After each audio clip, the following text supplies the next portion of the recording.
కొన్ని కథలు వినాలంటే భయం, కొన్ని కథలు చూడాలంటే భయం, కానీ కొన్ని కథలు తలుచుకోవాలంటేనే భయం అని ఈ చిత్రంలో ఒక సంభాషణ ఉంది. నేనంటాను, కొన్ని చిత్రాలు చూసినంతసేపు బాగుందిలే అనిపిస్తుంది, కొన్ని చూసి వచ్చాక కూడా గుర్తుంటుంది. కానీ కొన్ని చిత్రాలు మాత్రమే మళ్ళీ మళ్ళీ చూడాలనిపిస్తుంది. ఎన్నిసార్లు చూసినా చాలదనిపిస్తుంది.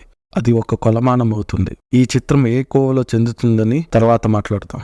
KGF లో కథ కన్నా కథనానికి పెద్దపీట వేశారు. ఆ కథనం మొత్తం ఎలా కథానాయకుడి వీరత్వాన్ని విపరీతంగా, విరోచితంగా, గుగురు పుట్టేలా ఎలా చూపించాలనే ఉంటుంది. అది అంత సులభం కాదు. ఎందుకంటే వీరత్వంలోని ఔన్నత్యం అంటే పోరాడే కారణంలో ఉన్న భావోద్వేగం మనల్ని ఎంతలా కదిలిస్తుందో, పోరాడే విధానం మనల్ని ఎంతలా మైమరిపిస్తుందో, ఇదంతా పగడ్బందీగా కథనంతో ఎక్కడా గతి తప్పకుండా మనల్ని ఎంతలా ఉత్కంఠం పూరిస్తుందో అంతలా అది మన మనసులో పదిలమవుతుంది. కానీ అదే కథనంకి బలమైన కథ కూడా జతపరిస్తే ఎలా ఉంటుంది అంటే కండబలంకి బుద్ధిబలం తోడైనట్లుంటుంది. ఎలా అంటే ఒక టీరెక్స్ కి ఉన్న భారీ శరీరం అత్యంత దవడ శక్తికి వెలాసిరాప్టర్ కున్న తెలివి, వేగం జతపరిచి చేసిన ఇండామినిక్స్ రెక్స్ లా ఉంటుంది అన్నమాట. ఇది బాహుబలి KGF సంగమం. ఇక ఎలాంటి అద్భుతం సృష్టించనుందో మీ ఊహకే వదిలేస్తున్నా. ప్రశాంత్ నీల్ గారు హీరోయిజం బిల్డప్ చేసినట్లుగా నాకు తెలిసి దర్శక దిగ్గజం రాజమౌళి గారి వల్ల కూడా కాదేమో అని నాకు సందేహం వస్తుంది. ఉదాహరణకి RRR చిత్రంలో రామ్ చరణ్ అద్భుతంగా, విరోచితంగా 2000 మందితో చేసిన పోరాటం చూసి అప్పటికా superior officer he scares me more అని ఊరికే అలా చెప్పి తర్వాత రామ్ భీమ్ ని పట్టుకుంటాను అని చెప్పినప్పుడు ఊరికే I will watch far him అని చెప్తాడే కానీ దాని గురించి మళ్ళీ చిత్రంలో ఏ పాత్ర ఊసెత్తదు. ఒక్క NTR కొమరం భీం పాత్ర పరిచయం మాత్రమే వేరొక పాత్ర ద్వారా బిల్డప్ ఇచ్చి భయపెట్టాలనే సన్నివేశం పెట్టారు. కానీ మరీ ముఖ్యంగా ఈ ఇంటర్వెల్ సన్నివేశంలో బ్రిటిష్ పాత్రలు పడిన భయంకర అనుభవం గురించి ఎక్కడా చిత్రంలో మళ్ళీ ప్రస్తావనే ఉండదు. రామ్ భీముల్ని చూసి ఎవరు భయపడరు. అది ఆ చిత్ర కథాకథనంకి అనవసరం, అసందర్భం అనుకోండి. ఆయన తలుచుకుంటే చేయలేరని కాదు, కానీ అలా తీయడం ఆయన నైజం కాదు, ఆయన లక్షణం కాదు. ప్రశాంత్ నీల్ గారు హీరోయిజం ధోరణి ఎలా ఉంటుందంటే, ఒక పాత్ర బిల్డప్ ఇవ్వాలంటే చిత్రంలో పలు పాత్రలు పదే పదే ఆ పాత్ర గురించి ప్రస్తావన వచ్చినప్పుడు భయపడడం చూపుతూ ఉంటారు. అంటే అది మామూలు భయం కాదు. ఎలా ఉంటుందంటే, ఒకడిని చూస్తేనే ప్రభుత్వ ఉన్నత అధికారులు కూడా భయపడితే ఆ ఒకడి సమర్థవంత చేతిలో మంచి తుపాకీ ఉండి ఇంకొకడి మీద గురి పెడుతుండగా ఆ మనిషి చేతికున్న పచ్చబొట్టు ఉరామరిగ్గా కనబడితేనే కాల్చకుండా అతనేనేమో అన్న భయంతో కింద మీద తడిసిపోయి వెన్నులో వణుకు వచ్చి తనలో సమర్థత తగ్గిపోయి పారిపోతూ ఉంటే ఎలా ఉంటుంది? అస్సలు బీభత్సమైన ఎలివేషన్స్తో, అసమాన ఉద్వేగపూరిత పోరాట సన్నివేశాలతో మనల్ని ఉక్కిరి బిక్కిరి చేస్తారు. డైనోసార్ రంగంలో దిగితే ఎలా వార్ వన్ సైడ్ అయిపోతుందో చూపించాడు ప్రీ ఇంటర్వెల్లోనే. అంతలోని ఒక చిన్న కథముడి విప్పి ఒక విషయాన్ని మనకి బహిర్గతం చేసి అబ్బురుపరుస్తారు. ఇక పోస్ట్ ఇంటర్వెల్ మొదలవుతుంది ఒక మహాకావ్యంలా.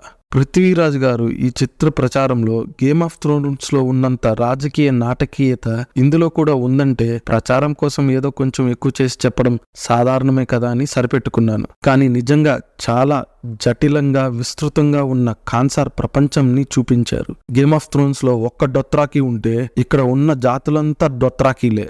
ఇక బ్లాక్ ప్యాంథర్ కి వకాండా లాగా అదృశ్యం చేసే రక్షక కవచం లేకపోయినా ప్రపంచ పటంలో మాత్రం ఎక్కడ ఉంటారో తెలియని ప్రదేశంలో కాన్సార్ని పెట్టి వారి విధి విధానాలను, కట్టుబాట్లను చూపించి ఆ తరువాత వారి రాజకీయాలను, ప్రభుత్వ రాజ్యాంగ గురించి అంతా వివరంగా మనకి పూసగుచ్చినట్లు తెలుపుతూనే ఇంకా ఆ బీభత్సమైన హీరోయిజం జతపరుస్తూ, తోడ్పడుతూ మహా అద్భుతంగా చిత్రీకరించారు. చాలానే చెప్పాలని ఉంది. బాహుబలి ద కన్క్లూజన్ లో ఒక సన్నివేశం అంటే ఆ దేవసేన సంఖ్యల సన్నివేశం గుర్తుందిగా.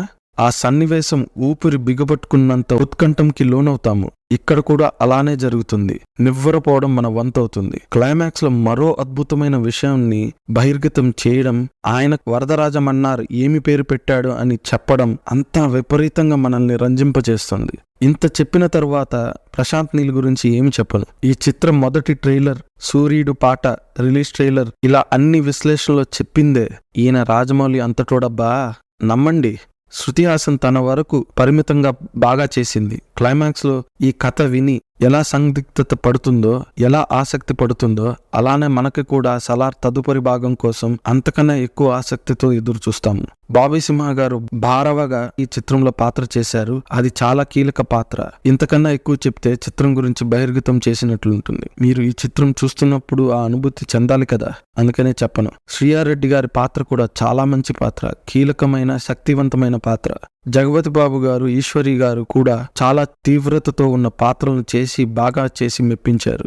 గేమ్ ఆఫ్ థ్రోన్స్ లో మాదిరిగానే ఎక్కువ జాతులు ఉన్నాయి కాబట్టి చాలా ఎక్కువ పాత్రలు ఉన్నాయి. మనకు ఆ పేర్లు గుర్తుండకపోవచ్చు, కానీ అందరూ చాలా బాగా చేశారు. ఒక పాత్ర మాత్రమే మరీ అతిగా కంపరం పుట్టేలా, చిరాకు తెప్పించేలా ఉనిందని చెప్పవచ్చు. ఆ పాత్ర కూడా చాలా కీలకమైనది. ఇక వరదరాజు మన్నార్గా పృథ్వీరాజ్ సుకుమారన్ గారు జీవించారని చెప్పవచ్చు.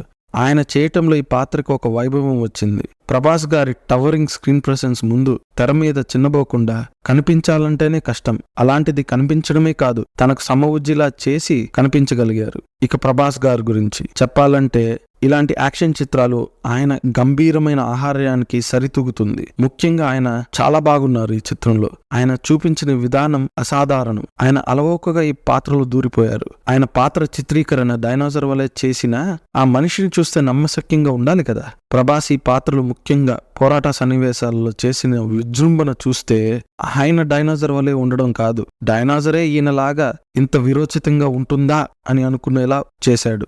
బాహుబలినే మర్చిపోయేంతలా ఉంది ఈ పాత్రలోని ఆయన అభినయం. ఇంతకన్నా చెప్పగలనా? నేను ఈ విశ్లేషణ మొదట్లో ఇది ఏ కోవలో చెందుతున్న చిత్రం అని చెప్తాను అన్నాను. ఇక ఇంత చెప్పిన తర్వాత కూడా నేనేమైనా చెప్పాలంటారా? అయినా చెబుతాను, వినండి. ఇది కొలమానం మాత్రమే కాదు, ఇది ఒక చరిత్ర. అందరూ ఖచ్చితంగా చూడాల్సిన చిత్రం. తరువాత వద్దన్నా మీరు కనీసం ఇంకొకసారన్నా చూస్తారు. మీకు మా విశ్లేషణ నచ్చితే మీ ప్రేమను మాకు తెలపడానికి లైక్ చేయండి. ఆ ప్రేమను పంచడానికి షేర్ చేయండి. మీ ఆశీర్వాదం మాకు ఇవ్వడానికి సబ్స్క్రైబ్ చేయండి. మరొక విశ్లేషణతో కలుద్దాం. అప్పటి వరకు మీ ప్రేమకు ధన్యవాదములు.